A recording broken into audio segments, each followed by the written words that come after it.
তরুণের স্বপ্ন প্রকল্পের মোবাইল কেনার জন্য তোমাদের যে সরকারি তরফ থেকে 10,000 টাকা দেওয়া হয় তরুণের স্বপ্ন প্রকল্পের মাধ্যমে। সো তোমরা এখনও অনেক ছাত্রছাত্রীরা আছো এখনও পর্যন্ত টাকা পাওনি। তোমরা অনেকেই কমেন্ট করেছো যে দাদা আমি এখনও পর্যন্ত টাকা আমার অ্যাকাউন্টে ঢুকেনি, এবং তোমাদেরকে বলবো আজকে 27শে সেপ্টেম্বর আজকে টাকা দেওয়া হবে কিনা সেটা ক্লিয়ার করব, এবং কোন ডিস্ট্রিক্টের টাকা দেওয়া হচ্ছে না এবং কোন ডিস্ট্রিক্টের টাকা দেওয়া হচ্ছে সেটাও তোমাদের কাছে ক্লিয়ার করব, এবং সকাল সকাল আমাদের কাছে যে আপডেট এসছে সেটা তোমাদের কাছে শেয়ার করব। এবং তোমরা অনেক ছাত্রছাত্রীরা একথাও বলছিলে যে ওটিপি ভেরিফিকেশন সেলফ ডিক্লারেশন এখনও পর্যন্ত আমাদের কমপ্লিট হয়নি। সো তোমাদেরকে বলবো কি করবে এই বিষয়টা, সেলফ ডিক্লারেশন এবং ওটিপি তোমাদের যে ভেরিফিকেশন এই বিষয়টা তোমাদের কাছে ক্লিয়ার করব। সমস্ত খুঁটিনাটি সব কিছু তোমাদের কাছে অ্যাকচুয়ালি শেয়ার করব। সো তোমাদের কোথাও বুঝতে অসুবিধা হলে অবশ্যই কমেন্ট করে জানাবে, এবং তোমরা যদি কেউ টাকা পেয়ে থাকো তো অবশ্যই সেটা জানাবে, কেউ টাকা না পেলে সেটাও আমাদেরকে জানাবে, এবং আমরা সেটা চেষ্টা করব সরকারি আধিকারিকের সাথে আমরা কন্ট্যাক্ট করার চেষ্টা করব এই টপিকে কোনো রকম আপডেট নেওয়ার জন্য। সো চলো মূল বিষয় তোমাদের কাছে আলোচনা করা যাক। বর্তমানে ডিজিটাল শিক্ষার প্রসারে এবং ডিজিটাল শিক্ষার গুরুত্ব অনেক বেড়ে গেছে, এবং যত দিন যাচ্ছে ইতিমধ্যে শিক্ষার প্রভাব অর্থাৎ ডিজিটাল শিক্ষার গুরুত্ব অনেক বেড়ে যাচ্ছে।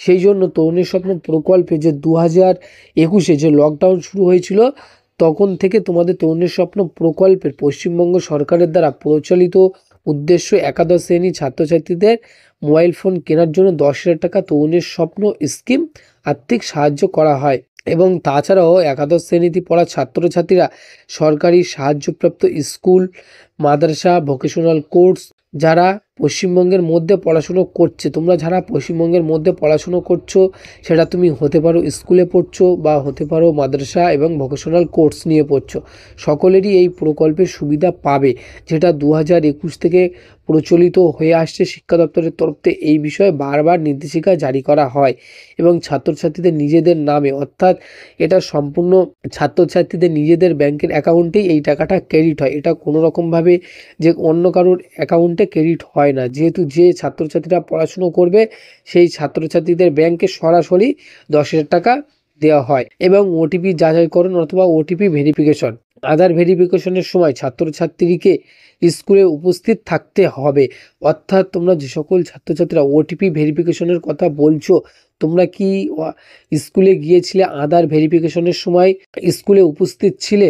নিশ্চয়ই তোমাদের আধার ভেরিফিকেশন স্কুল থেকে করে দিয়েছি, এবং যে সকল ছাত্রছাত্রী স্কুল থেকে ভেরিফিকেশন করে দিচ্ছে না তাদেরকে SMS আসবে, এবং স্কুল থেকে আমাদের কাছে যে আপডেট এসেছে যে স্কুল থেকে ওটিপি ভেরিফিকেশন এবং সেলফ ডিক্লারেশন অনেকটাই ওরা অনেক স্কুল ক্লিয়ার করে দিচ্ছে ছাত্রছাত্রীদেরকে নিয়ে। তাছাড়াও তরুণের স্বপ্ন প্রকল্প ছাত্রছাত্রীদের জন্য একটি সহায়তা, যাদের স্মার্টফোন বা ট্যাব কেনা সম্ভব নয় তাদের জন্য 10,000 টাকা এই অনুদান ডিজিটাল শিক্ষার গ্রহণের বড় ভূমিকা পালন করে।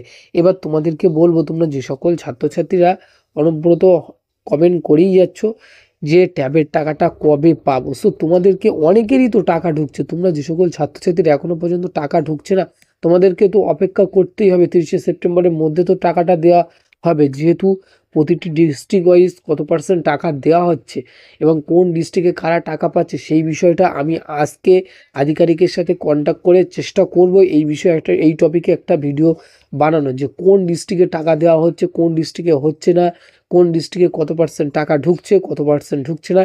এই টপিকে আমি আজকে চেষ্টা করব আধিকারিকের সাথে কন্ট্যাক্ট করার জন্য, এবং কি জানায় সেটা তোমাদের কাছে শেয়ার করব।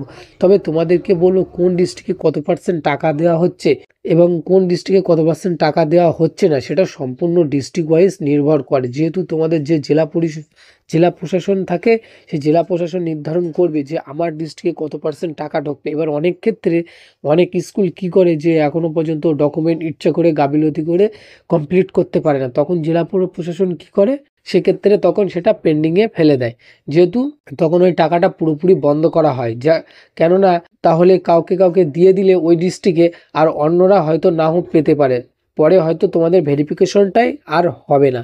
এবং আজকে 27শে সেপ্টেম্বর আজকে সকাল সকাল একজনের ক্রেডিট হয়েছে টাকা, সেটা তোমাদের থাম্বনেলে আমি স্ক্রিনশট মেরে দেখিয়ে দিয়েছি। সো যে আপডেট ছিল তোমাদের কাছে শেয়ার করে দিয়েছি, ভালো লাগলে যদি একটু কাজে এসে থাকে দয়া করে